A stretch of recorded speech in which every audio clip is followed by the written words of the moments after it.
كرة القدم اشهر رياضة في العالم واللي عندها شعبية في كل بلاصة. الرياضة اللي برشا منكم كي كانوا صغار حلموا انهم كي يكبروا يوليهم لاعبية محترفين فيها، لكن نحبك تتخيل معايا انه اللعبة هذه اللي عمرها اكثر من قرن تنجم تتبدل بلعبة جديدة في الاعوام الجاية. فشنية هي اللعبة هذه وشكون وراها وكيفاش تنجم تاخذ بلاصة الكورة؟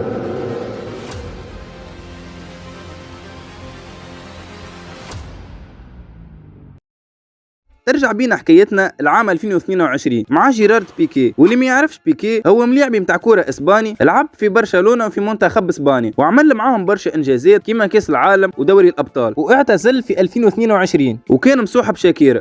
ما نعرفش علاش المعلومه هذه ما حبيت نقول. وهو واحد من اشهر ملاعبيه الكوره. اي سيدي قال لك نهار بيكي قرر انه يستدعى صاحبه على عشاء واللي هو ايباي يانوس اكبر مؤثر وستريمر في اسبانيا. المهم تقابلوا ايباي وبيكي هبطوا لوسط مدينه برشلونه ومشاو باش يعملوا كسكروت عياري، وهما كيكا راكشين ياكلوا وجاوهم زوز ولاد صغار شادين في ايديهم تليفونات ويحبوا يصوروا. اكيد بما انه قدامهم لاعب نتاع كوره مشهور وفي مدينه برشلونه معناها في المدينه نتاع جمعيته، اكيد باش يكون محبوب والناس تحب تصور معاه. يقدموا كالصغار ومشاو طول يجريوا يصوروا مع ايباي ويحكيوا معاه ويعرفوا عليه معلومات كأنهم اصحابه، بما انهم مغرومين باللايفوات نتاعو على الاخر، ويعديوا معاه في النهار اقل شيء 5 ولا 6 سوايع. يفهم شكون الوقت هذا ما يقعدوش حتى مع عائلته، وبيكي كان قاعد معاه حرفيا مهتم بيه حتى حد، وعطوه ردة الفعل نتاع اي انت بيكي ايش تحب نعملوا لك معناها ربي معاك. باجاجك وهز الكاميرا نتاعك وطير. وفات الحكايه لهنا والصغار مشيوا على رواحهم، اما بيكي قعد يخمم انه الصغار هذوما سايبوا لاعب كبير في جمعيه من اكبر الجمعيات في العالم، وكان لاعب اساسي حتى في المنتخب نتاعهم وراجل اعمال وكان مصاحب شاكيرا.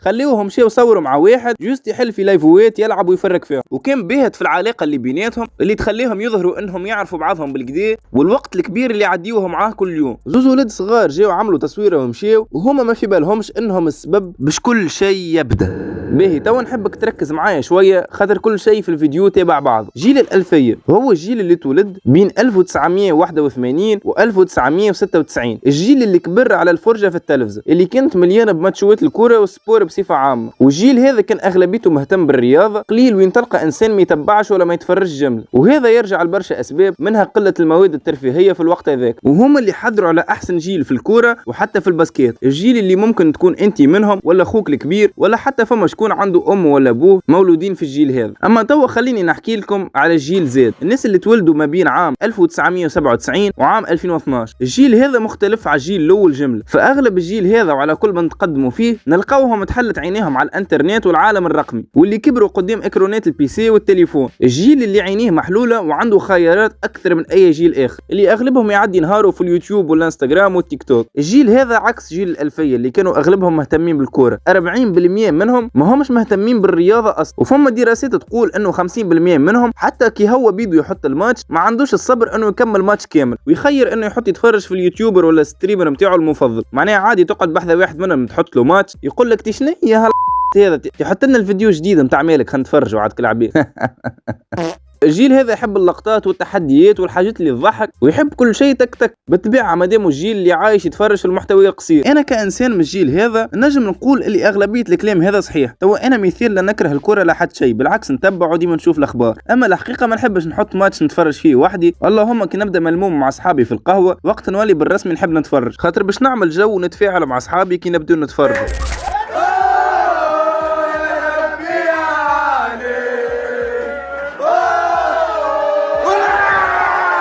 اما بخلاف هذا خير اني نحل نتفرج في لايف ولا فيديو يوتيوب على اني نتفرج في ماتش 90 دقيقه يوفى 0-0. واغلبيه العباد اليوم ولا تتفرج في الكوره كي يبدا فما مناسبه، مثال وقت تصوير الفيديو هذا فما كاس العالم للانديه، ولا كي يبدا فما ديربي ولا كلاسيكو ولا فينال نتاع بطوله كبيره. ولاحظت زاده انه فما برشا ناس تخير انها تسمع بماتش باهي تمشي تتفرج في الملخص نتاعو في اليوتيوب اللي يكون طوله من درجين لربع ساعه ويحسوا بالفده. وخليني نذكر انه ديما رانا نحكيو على نسبه معينه من العباد، خاطر حتى في جيل زد فما عباد يتبعوا مهبله نتاع كوره، وفما بعد جيل زد جيل الالفا اللي هو من 2012 وانت ماشي، والجيل هذا هو اللي يخوف في الحقيقه، واللي من المتوقع انه نسبه العباد اللي باش تكون مهتمه بالرياضه فيه قليله على الاخر، وهذا هو اكثر جيل توا مخوف ومهبل الشركات. والحقيقه بالنسبه لي انا هذا هو اغرب جيل، فعادي توا تلقى طفل صغير عمره 3 ولا 4 سنين في يده تليفون عنده انترنت وحال اليوتيوب شورت ولا تيك توك. انا ما عندهاش برشا، جتني طفله تقرب لي عمرها 4 سنين جات توري فيا في شخصيه اسمها تونغ تونغ سهور ولا تونغ تونغ سحور ولا ما نعرفش معليش عليه يعني. عاملينها بالذكاء الاصطناعي. انا لتوا نتفرج سبونج بوب، ويني ايامي طيور الجنه وانا البندوره الحمراء. أنا البندورة الحمراء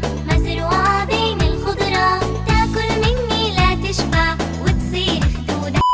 خويا ستر الله منهم وكهو. تو بعد ما فهمنا الفرق بين الاجيال وشفنا الاجيال الجديده اللي صعيب ترضيهم، تو خلينا نرجعوا لبيكي اللي ما كانش مجرد لاعب سابق وكهو، كانت عنده رؤيه وفهم اللي قاعد يصير في العالم، وانه الجيل الجديد ما عادش يتحمل يشوف ماتش 90 دقيقه بنفس الايقاع، ويرفه على روحه بحاجات كيما السوشيال ميديا ولا منصات البثوث ولا الالعاب. وبالرسمي كي نجيو نشوفوا العالم تبدل. فمثال شفنا في المده الاخرى رئيس الفيفا يزور سبيد ويحاول يظهر معاه اكثر من مره، ولا يستدعوا صناع محتوى ويوتيوبرز للحفله نتاع البالون دور. ماشي في بالك الحاجات هذوما الكل جراتوي؟ لا. فهم يعرفوا قوه العباد هذوما وتاثيرهم على الشباب. الباقي مثال رئيس الفيفا راجل اكبر من بابا باش ماشي يعمل مع سبيد. رئيس الفيفا مثال كان يحب يروج الكاس العالم للانديه، وحتى حفله البالون دور حسب رايك علاش يعيطوا لصناع المحتوى والستريمرز. وديجا نشوفوا الكوره كل بيريود يتبدلوا فيها قوانين يحاولوا يخليوا بها اللعبه امتع، وبيكي ولا يشوف في امثله قدامه وعلى عينيه. مثال الحكايه اللي حكيتها لكم في اول الفيديو حكايه حقيقيه 100%، وحكاها بيكي في اكثر من مناسبه. اللهم انهم كلاو كسكروت عياري. اللحظه يا اخي صدقت لي هما كلاو كسكروت عياري. اغزر لهم بالله، هذوما نتاع باستا نتاع فازا كيكه، ساعه كي ناكلوا حاجه فيها هريسه يعديوا شهرين ما يقعدوش. وزيد بيكي مش جاو زوز ولاد تعديوا من قدامه وما اهتموش به حتى يديه على راسه وقال الجيل في سد، بالعكس كان فاهم كل شيء. اما الموقف هذا كان الشراره اللي باش تخلي بيكي يزيد يركز مع هذا الكل، ويزيد يتاكد انه قدامه اجيال لا هي مهتمه بالكوره ولا بنجوم الكوره ولا بالرياضه اصلا. وعلاقه ايباي مع المتابعين نتاعو واللي يظهروا كاينهم اصحاب ويعرفوا بعضهم عندهم برشا، مع انهم اول مره تقابلوا في حياتهم، كانت مبهره بالنسبه لبيكي. الباقي يقول له تصور ولا تمشي. بعد هذا الكل بيكي قرر انه يلقى حل كيفاش باش يخلي الجيل هذا يرجع يتبع ويتغرم بالرياضه. بيكي عنده شركه تحت اسم كوزموس. كان ندخلوا توا للموقع نتاعها، اول حاجه تخرج لنا الكتيبه هذه، نلقاو من الفوق مكتوب بالكبير خلق مستقبل الرياضه والترفيه، وتحتها جمله مكتوب فيها تعيد كوزموس تصور اعمال الرياضه والاعلام في الماضي لجمهور الغد من خلال دمج الابتكار في الرياضه والاعلام والترفيه. تستثمر كوزموس في مشاريع مؤثره تتحدى الوضع الراهن. واذا كان ما فهمتوش الكتيبه هذه نفسر لكم انهم يحبوا يحولوا الرياضات الكلاسيكيه اللي نعرفوها الناس الكل واللي بدات العباد تفد منها الرياضات ممتعه اكثر ومناسبه للاجيال الجديده. وهذا حرفيا اللي عملوا بيكي مع الشركه نتاعو، وخرجوا لنا بحاجه اسمها دوري الملوك.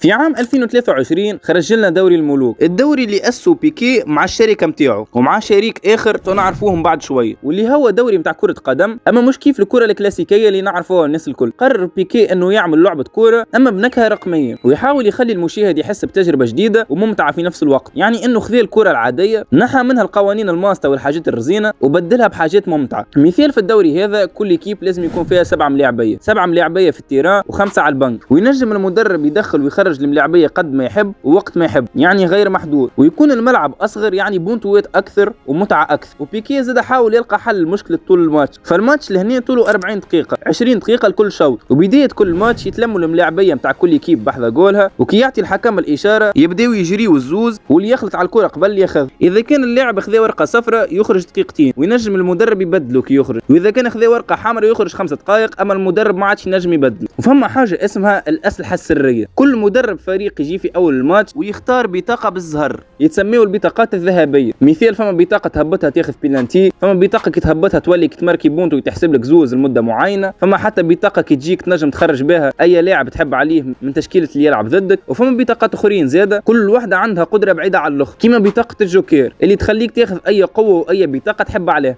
قواعد حماسيه وممتعه، الجيل كيما الجيل زاد. والقواعد هذه ماشي غريبه على اغلبهم، خاطر اغلبهم مستانس بفازات هكا من الالعاب. مثال وبيكي قرر انه يكون عنده شريك في المشروع هذا، واللي هو ايباي يانوس، نفس الستريمر المشهور اللي حكينا عليه في اول الفيديو. وكنا تجي تشوف تلقى انه هذا الشريك المثالي لبيكي. فبعيدا على انه ستريمر مشهور وعنده قاعده جماهيريه كبيره نجم يجيبها معاه وانسان عنده خبره، ايباي كان معلق على الرياضات الالكترونيه، وهذا باش يزيد يعاون بيكي بما انه الماتشوات باش تتعدى على منصات كيما كيما تويتش والكيك واليوتيوب، وما فما حتى حد اكثر منه ينجم يفهم شنيا الشباب يحبوا وشنيا ليه، تكون غيره هو اللي يتقابل معاهم كل يوم بالستة وبالسبعة سوايع ويبقاو يتواصلوا مع بعض. وبخلاف هذا الكل بيكي كان فاهم حاجه مهمه، اللي الناس يحبوا الاسامي وحتى العباد المغرومين بالكوره. مثال شفنا فانات كريستيانو كيفاش يشجعوا فيه من بلاصه لبلاصه كأنه هو الفريق بيده، وشفنا مثال تاثيره على الدوري السعودي. تصور انت مثال يشارك في البطوله هذه والتاثير الكبير اللي باش يعمله. فبيكي كان يعرف انه كان يجيب اسامي كبيره معاه ونجوم، الحاجه هذه باش تطلعه باش تقويه على الاخر. فقرر انه كل نادي في الدوري باش يكون عنده رئيس، اللي نجم يكون لاعب كوره ولا يوتيوبر ولا ستريم، المهم عنده قاعده جماهيريه كبيره وراه ويجيبها معاه. مثال شفنا اغويرو عنده ايكيبا، ونيمار اللي كان عنده فريق زاد في البطوله. البطوله تتكون من 12 فريق وتتلعب في 3 شهور ونص، مش كيما بطولات الكره الكلاسيكيه اللي تطول برشا. 3 شهور ونص معناها تنجم تلعبها اكثر من مره في العام بطرق مختلفه. وبعد ما كانت البطوله هذه للانديه كهو، السنه تنظمت على شكل كاس عالم للدول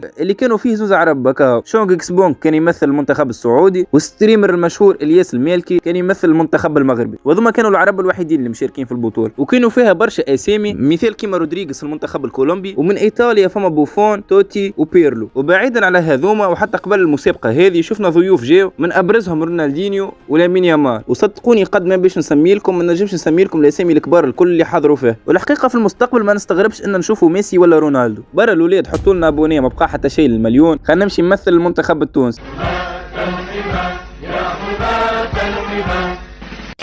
والحاجه المميزه انه كي يبدا اللاعب ولا ستريمر ولا اليوتيوبر الجمعيه نتاعو مشاركه وقاعده تلعب، هو اللي يعلق على الماتش، وتنجم تشوفه في استوديو تحليلي بعد الماتش. يعني انت تصور تتفرج في اللعبه هذه بقوانينها الكل، وكل ماتش ينجم يكون فيه سيناريو مختلف واحداث مفاجاه، ومشهورك المفضل هو اللي قاعد يعلق لك على الماتش، وحرفيا ما هو مقيد بحتى شيء، نجم يعمل اللي يحب، نجم يسب، نجم يشطح، نجم يعمل اللي يحب.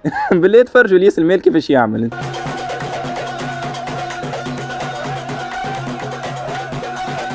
فما ضيوف يحضروا في اللعبه هذه، والجمهور الحاضر في الاستاد ينجم يختار اذا كان فما واحد من الضيوف هذوما يهبط يلعب. يعني انت بيدك كمشجع تنجم تتحكم. يعني بالله يقول لي فما امتع من هكا؟ يعني اللعبه هذه باش تقدم لك امتع تجربه ممكنه. توا بعد ما فهمنا كل شيء وصلنا لاخر الفيديو، اما فما سؤال باش نطرحوه الناس الكل، هل بالرسمي اللعبه هذه تنجم تنافس الكوره في المستقبل؟ الحقيقه نقول لك صعيب، خاطر المتعه ماهيش كل شيء في الحياه، والكوره ولت اكثر من رياضه بالثقافه كامله وانتماء. واللعبه هذه ممكن تكون لعبه واحد يحطها يعمل عليها جو كهو، اما شكون يعرف المستقبل شنو مخبين. انا عزيزي المشاهد نخلي لك ليك انت الكلمه، فهل ممكن دوري الملوك يكون بديل للكوره للاجيال القادمه وتخلي اللي مش مغرومين يتغرموا بالرياضه، ولا هي بمجرد فكره؟